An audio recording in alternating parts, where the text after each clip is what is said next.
Good morning, everybody. You have gotten into the Historical Society's virtual programs orientation session.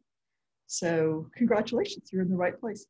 My name is Julie Rayner, and I am the secretary for the Historical Society. And one of the other hats I wear is I work at the High Point Library doing digital trainings like this one. So among other things. So I was asked to take this on. So I'm happy to do it. So this is going to be real informal, but I just want to give you a sense of what we're going to talk about today. The first thing we're going to talk about is Zoom meetings, how to get on, some basics on how to navigate around. Then we'll talk about the new Facebook group for the Historical Society. We'll look at the Historical Society page on the museum's website and explore the museum's website a little bit, and we'll stop for questions along the way. So I am going to go ahead and get started with that. I'm going to share with you all my screen, so what I am seeing. So give me just a second. Okay, so what we're going to do first is, if you haven't done Zoom before, I would recommend that you start, for meetings, that you access it on your computer. It is available on most computers, and there's an app that you can download for smartphones and mobile devices. And I would also recommend, if you're going to do the app, to you put it on a tablet instead of a phone, just because the screen is bigger. And there are different instructions for downloading Zoom to your computer. There's a program that you download just one time, and then it's there, and then it'll be able to be used for any Zoom meetings that you have. So to get to that program, you just go to your browser and search for zoom.us. And once you're here, you will choose download. And what you'll want to download is that first thing, the Zoom client for meetings. And just follow the instructions for downloading it to your computer. The way to get it onto your mobile device is you go to your app store and you look for the Zoom app. So you don't even have to come to the computer if you want to do it that way. And you all have successfully downloaded it, the Zoom client, for your computer because you're here today, or you're over the phone, which is another way to get in. When you get a invitation to join a Zoom meeting, one of the options will be to join over the telephone, which is perfectly fine. All it will mean is that you can't see what's going on. If there's a presentation or something, you won't be able to see what's going on, and people won't be able to see you, but you'll be able to hear what's going on. So it will be great for a meeting. So you don't always have to see things in a meeting. That's just a way to participate. Either if you don't have a computer or you're not comfortable using a computer, you can always choose that.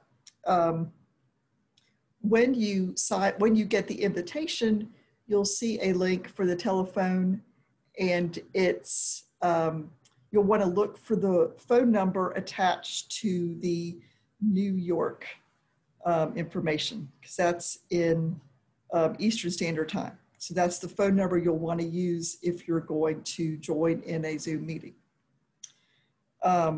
Once you join the Zoom meeting, you'll see a screen that looks like this, and you'll choose join a meeting, and then it'll give you a place to put your name in, and then once you do that, it'll say join.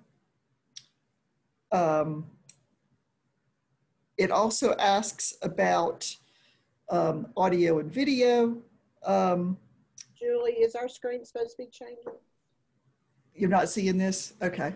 I'm seeing download center. Is that what everybody else is seeing? Yeah. Mm-hmm. Okay. So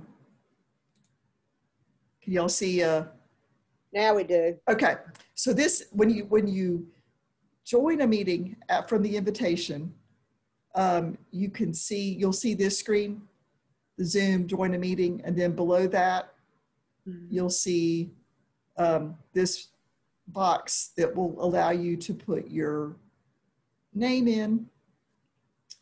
Then I was saying about the audio and video,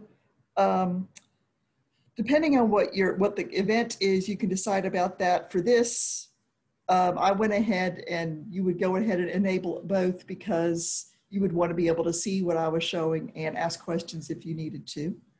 And then once you've done that, you can choose join. And many times you'll then see something like this. It will ask you to wait, because the meeting hasn't started yet. And that's what happened today, where I wasn't quite ready to get started right away. So you'll be waiting in the meeting room. And I recommend that you try to sign in early, because you would then have an opportunity in the meeting room to test your microphone and your video. There's a little button at the bottom there. It's hard to see, but it will allow you to test both of those things if you want to use those. So that gives you a chance to do that. So that's, once you're let into the room, you'll see this. We're going to go back and look at the Zoom meeting.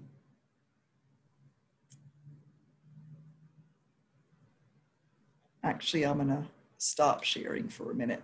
Okay, so we're all back in the Zoom, and what you'll want to pay attention to is the row at the bottom that are all the different controls for the Zoom meeting itself.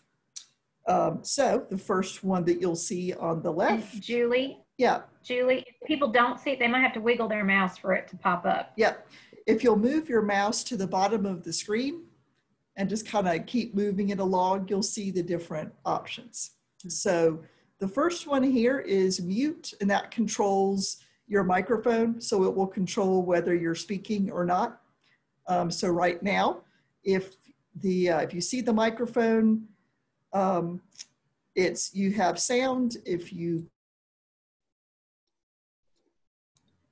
There was the red line that went through it, which turned it off. Same kind of thing for the video. If you see it just with no line, it's on. And if I were to click it, it would turn it off, but I'm not going to right now. You can also do a couple other things from here that we'll talk about later. For example, the virtual background, which is a fun feature. We'll talk about that later. You could also see the participants, who's in the meeting. So once you click on this, you'll see it over on the right-hand side of your screen in a list. So that's what the participants do. Also, at the same time, over on the left-hand side or on the right-hand side, you'll see the chat box. So there might be a message from the host. If you have a question, you could type that in there. So that's over on the right-hand side. So that's that. And the other thing is, those are sort of the controls that you'll use most of the time when you're watching something. When it's time to leave, you'll just choose end or leave meeting over on the very far right. It's a red button. So that's what you'll see on your Zoom screen.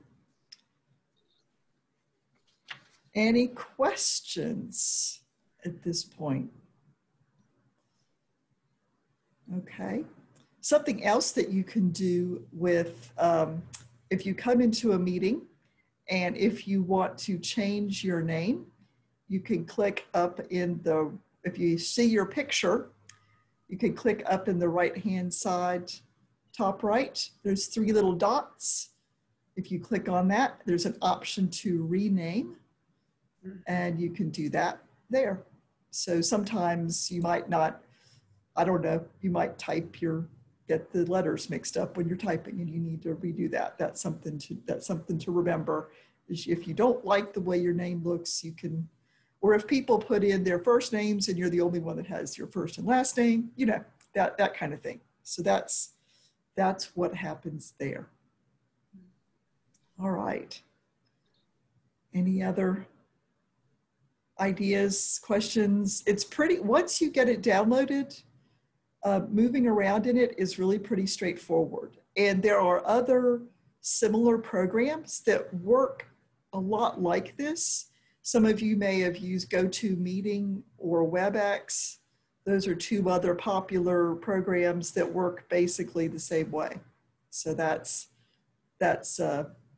something to think about. It's not just Zoom, where there's something you download and then once you get into it, the controls are basically the same. All right, we're gonna switch over to Facebook now.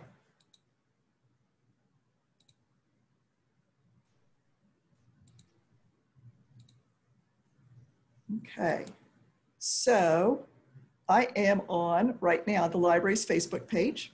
And if I want to find the Historical Society's group, I would do a search for the museum. So up in the search box in the left-hand side, I will put in a search for the High Point Museum and it completes it for me. So just click on that. And then you choose the High Point Museum.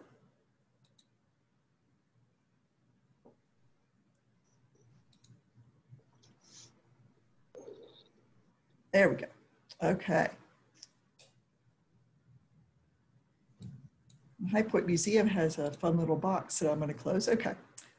From here, to find the Historical Society group, oh, actually, I was going to mention with that, in order to be a member of the group, you actually have to join. But so when you choose more and then groups here, you'll see several ones. This one is another one that the museum is doing right now to capture some oral history, just experiences with folks during this strange time.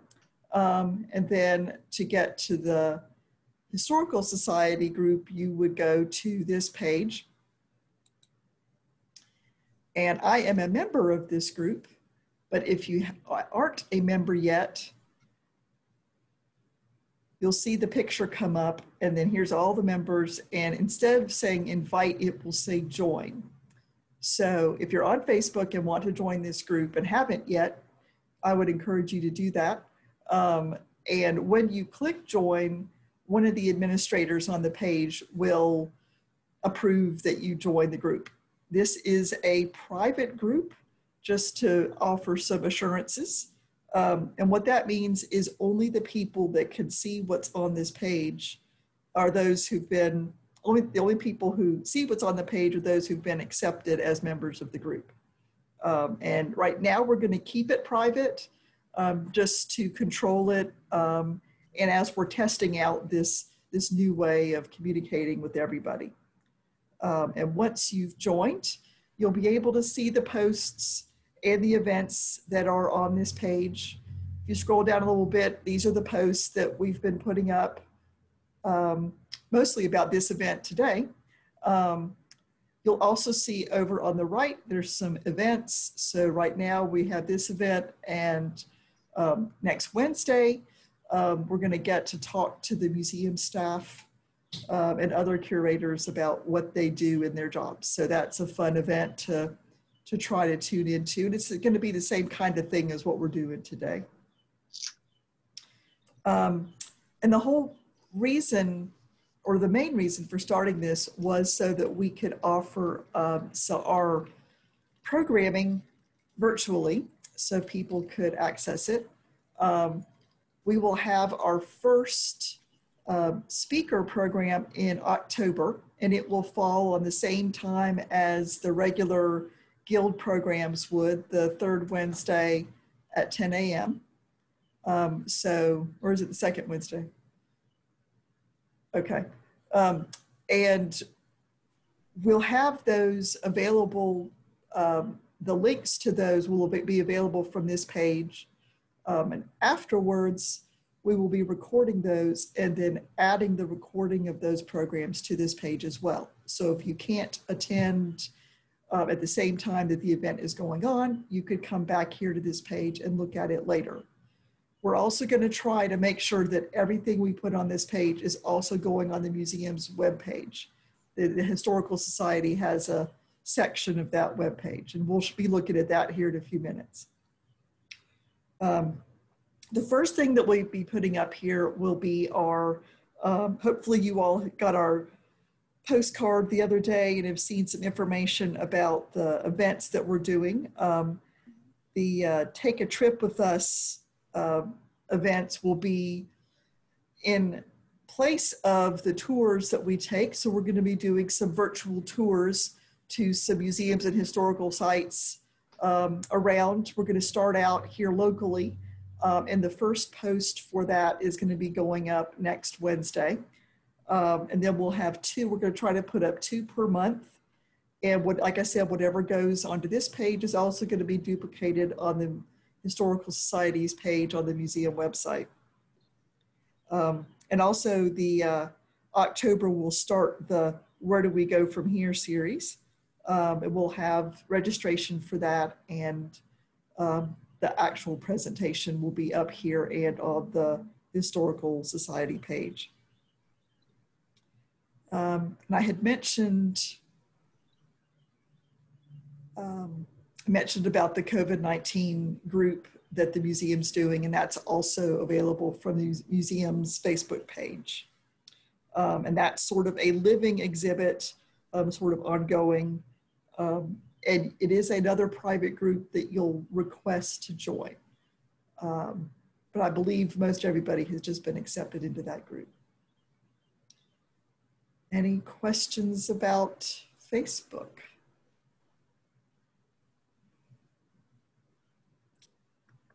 Okay. Let's see.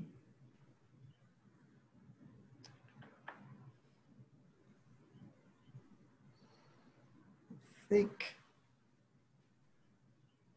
trying to get to the, there we go. Okay. All right, so we're going to switch over. Can you all see the Google screen? Okay. We're going to switch over and look at the museum's webpage.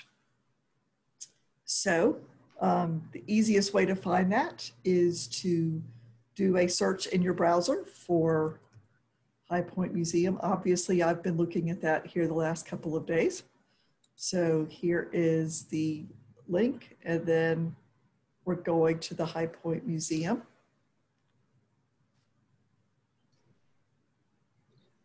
Oh, that wasn't supposed to happen.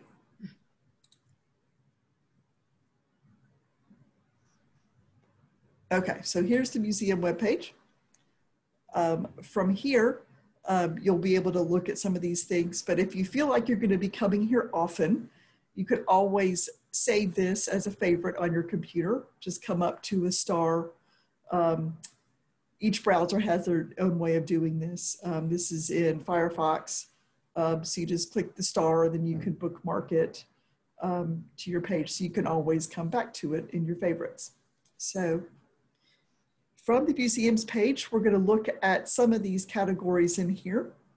For about, you'll see about the collection, you'll see the calendar of events, which will be starting to be added to once the museum's open again. You'll see the High Point Historical Society page, which we'll look at more closely. You can meet the board, look at the Historical Society virtual programs page, and the Memorial and Honor Cards is an ongoing fundraiser that the Society is doing. And we will come back to that page in a minute. The Get Involved are the different ways that you can get involved with the museum. So you can contribute to the museum, get involved in a number of ways with your dollars, with the Adopt an Artifact or membership to the Historical Society. Your donations are any objects that you want to consider donating as an artifact to the museum, helping all of us tell the story of High Point's past. Your time, of course, volunteering. We love to have volunteers. Both the Historical Society and the museum is very appreciative for everyone's volunteer time. And then you don't have to be a member to get involved in any of these ways. I'm going to go to look at the Historical Society page now.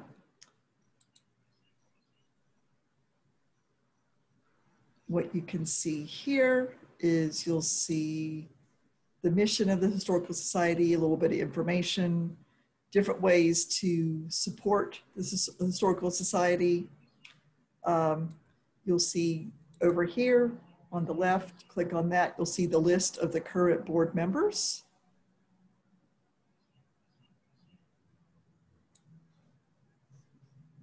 Then going back, you can look at the High Point Historical Society virtual programs page, which is mostly the same information that we sent out on the postcard, but with, you know, on the website. So we're trying to put this in multiple ways so you can find them easily. We have a link to the website, to the handbook that was created to get people prepared for these kinds of things, the Facebook group that we just looked at, and the YouTube playlist. And we'll be looking at that here in a minute with some of the other features on the website. Also detailing out the 2 different program series tracks that we're doing this year. So as you can see, it's all going to be here. Once this program is over, we'll also be adding this, the recording of this as a video that you can watch to this page. And anytime there's a registration, you can email the Historical Society or call the museum and we can get you signed up for the different events. So this is what we're looking at doing, at least for the first part of the fall.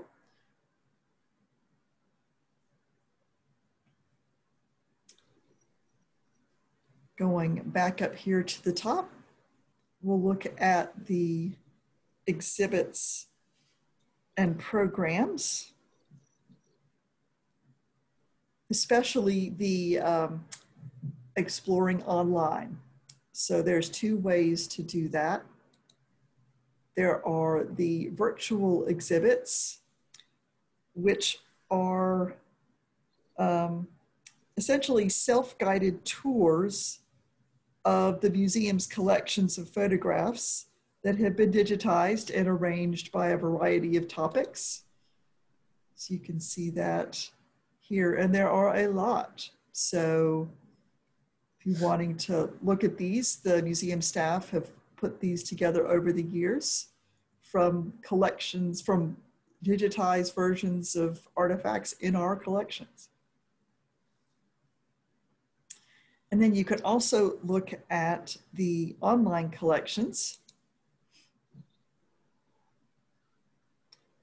which includes the museum artifacts that have been archived and photographed, and they've put them online to make them freely available to historians and genealogists and just anyone, so people all over can view them. Looking down here a little bit, Digital NC is a project that we participate in that's maintained by UNC Chapel Hill, and museum staff submit items to be included in this collection regularly. So you can explore some of this. The virtual exhibits goes back to the page that we just looked at a moment ago. And the last section, I mentioned the COVID-19 Experience Project, also puts you back to the Facebook group that we talked about earlier. The online learning What we're going to look at in here are a couple things. Many of you who are on Facebook may have seen the really fun Are You Smarter Than a High Point Fifth Grader series that has been going on. It's been a lot of fun to watch. The museum also has a blog. So I believe that Larry Cates from the library's Heritage Research Center has been adding articles to that. The Zoom virtual backgrounds, which we will talk about in more detail in a minute. And the, let's see.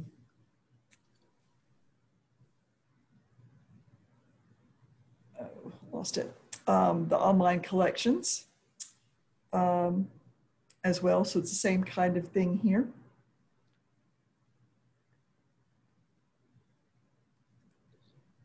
Trying to remember what I was going to do next.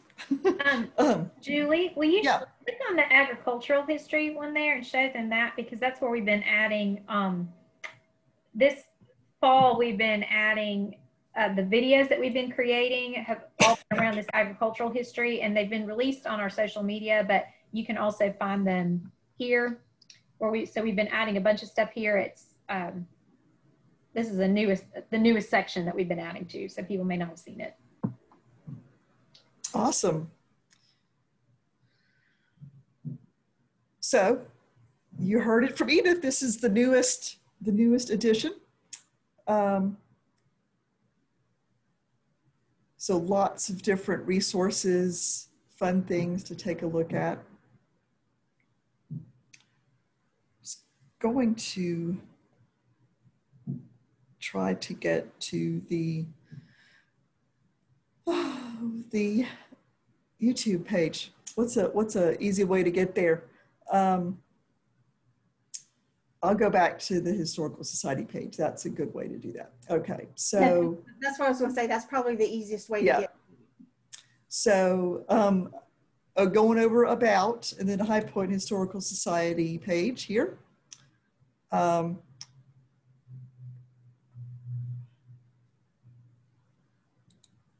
Virtual programs, and there is a link to the YouTube, which when you click on that, it goes straight to it. And what this is the museum has a YouTube page where they put in programs, but this goes directly to the High Point Historical Society's what they call playlist on the YouTube channel. And what is in here is primarily it's a 3-part series, sort of oral history interviews around the 50th anniversary of the Historical Society. So those are, you can see the fine citizens that were interviewed in that process. So that's one thing to do. This is where the videos will be placed once they're recorded, and then we will the Historical Society, the museum will put a link to these videos directly on this page. But there's also other things you could look at on here. So like Edith was just talking about, the Roots Prosperity, they created a video for that, a playlist of videos.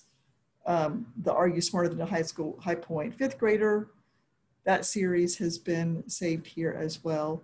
And there's some COVID-19 videos as well that were saved to this page. So that is that in that section. I'm going to close that out, and we will go and look back at the Zoom background. So super fun from the museum's page. If you click on Zoom virtual backgrounds, you have a collection of historic photographs of High Point landmarks and things.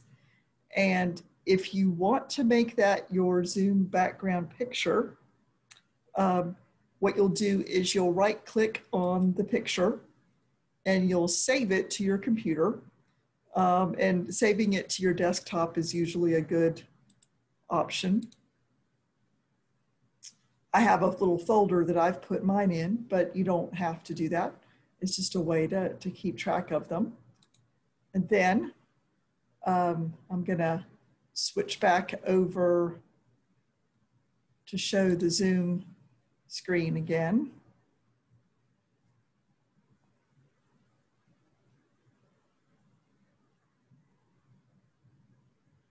Or I'll just stop. Okay, so now that you're back on your Zoom screen,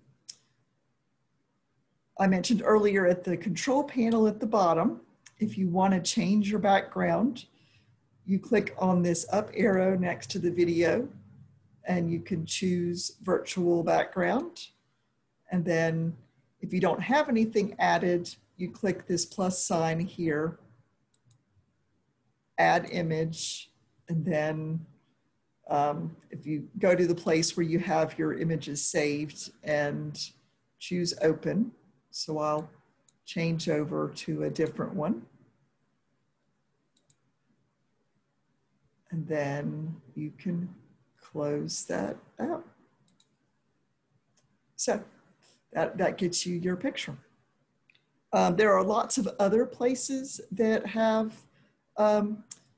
landmark type photographs available freely online. I have included some of those in the handbook for this session, so you can search around, or just you can even just search for, you know, Zoom background pictures and find all kinds of things. So anything you could think of, they've got nowadays, since this is such a popular way of communicating with each other right now. So that's about it. Any other questions about the website or how to access things? If you think of anything. I think I may be able to get the Facebook, is that correct, by using the website? Is that what you said? You can, but what we're going to do is anything that we put on the Facebook page, we're also going to put on the website. So if there's a video recording that we put on the Facebook page, we'll also be putting it on the website. Okay. It's for the folks that aren't on Facebook and don't want to do Facebook, and that's completely understandable. Okay, thank you.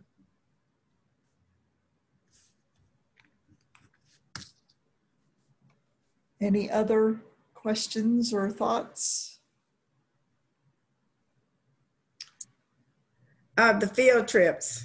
Uh-huh. Can you explain a little bit more of the field trips? Sure. We are, since it's not safe for us to travel around and take our guild trips right now, we thought it would be good to have a substitute of sorts. And what we have done is found some virtual tours on websites of different museums and historic sites around the country. And the first two that we're going to do one from Old Salem, and we're going to do one for the Charlotte Hawkins Brown Memorial. And they're really just a video that you can play. It'll be a website link that you can play on your computer or your device, and it will give you a, you know, essentially a walking tour of those locations. And that's something that we're going to be doing at least through the end of the year. We're going to try to put up 2 a month. And our ideas are to do locally first. So let's say Salem and Charlotte Hawkins Brown, and then go into possibly visit places that were visited on previous guild trips. So go back to some of those places and see what changes have been made, what new exhibits have been done. And Historical Society members are working on searching those out for us right now. Okay.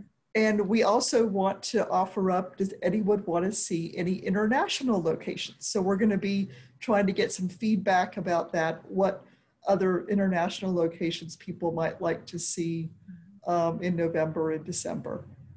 So that's going to be that's the thought, at least at this point going forward, don't hold us to it because we might change our mind, but that's at least what we're looking at through December. So, and we've got other ideas for our, for the virtual programs themselves. The October program, the museum staff are going to be presenting for us on what we're looking at is trying to do programs that are sort of the local take on larger historical events that are going on right now. So we're going to start with the 100th anniversary of the suffragette movement and how local events tied into that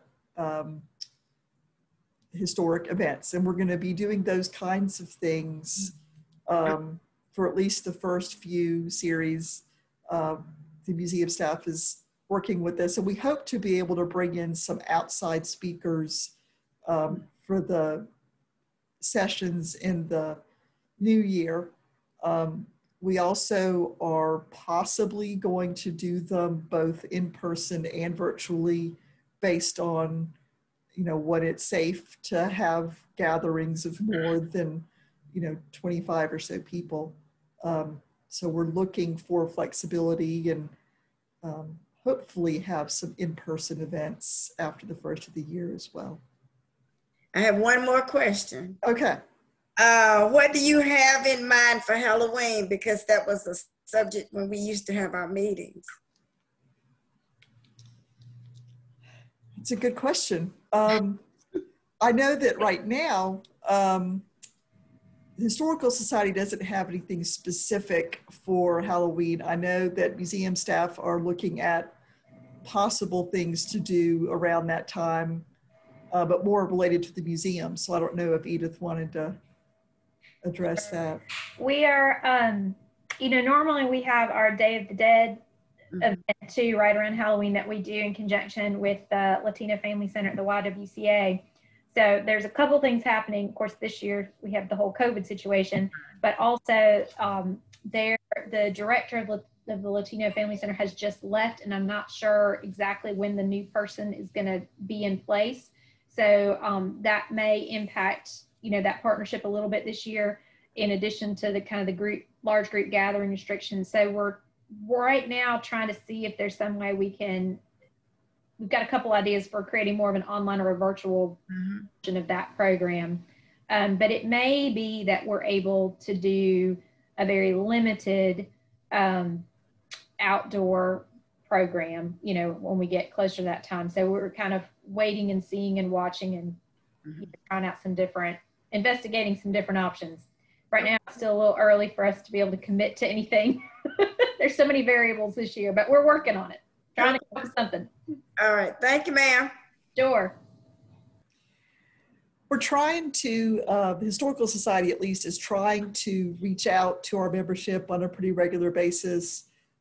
We've been doing the newsletters, and we'll probably not do a newsletter until maybe early November, just to wait until some of our programs had occurred.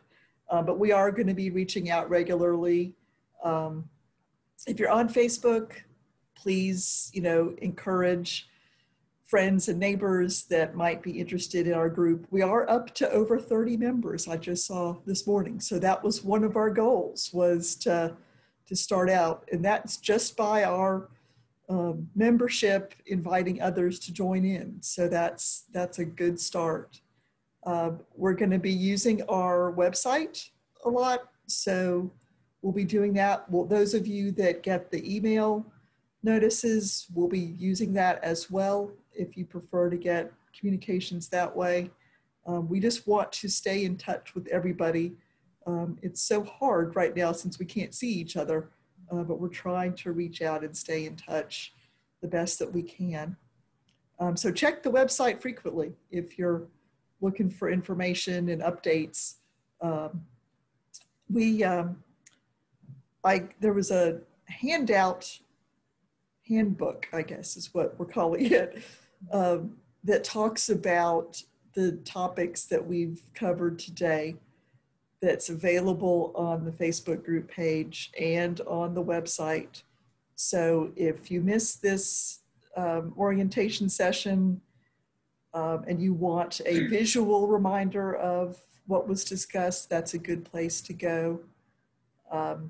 If you have questions along the way, museum staff are here. Historical Society, you can reach us through our email, and that's highpointhistoricalsociety@gmail.com. It's a mouthful, but that's where you can find us.